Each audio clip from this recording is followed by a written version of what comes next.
শুভ শারদিয়া, সকলকে জানাই শারদিয়ার প্রীতি, শুভেচ্ছা এবং অভিনন্দন। প্রত্যেকটা বাঙালির কাছে এই পুজোর কয়েকটা দিন আমাদের কাছে অনেকটা ইমোশন।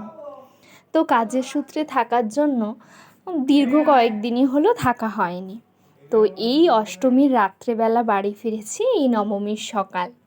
তো দেখুন, এই সকালে আপনাদের সাথে শেয়ার করছি এই যে আমাদের গোয়াল ঘরা গরু, ঠিক আছে, ওর নাম হচ্ছে হামশির মা, ওর বাচ্চার নাম হামশি। তো দেখুন আমাদের গাছের কয়েকটা ছোট্ট ছোট্ট ফুল। আর এই হলো আমাদের নবমীর সকালের অবস্থা।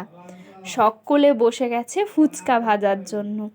এখানে বৌদি, মা, কাকিমা, দিদি, ঠাম্মা সকলে মিলে ফুচকা বেলা শুরু করেছে।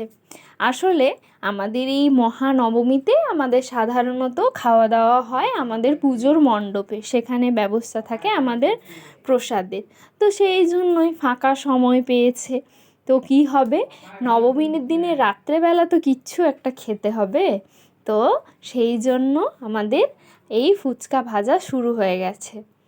তো মা দেখুন এরকম একটা একটা করে ফুচকা বেলার পর তেলে দিয়ে এইভাবে এক একটা করে ফুচকাগুলো সব ভেজে নিচ্ছে। তো আমাদের তৈরি হয়ে গেছে ফুলকো ফুলকো ফুচকা।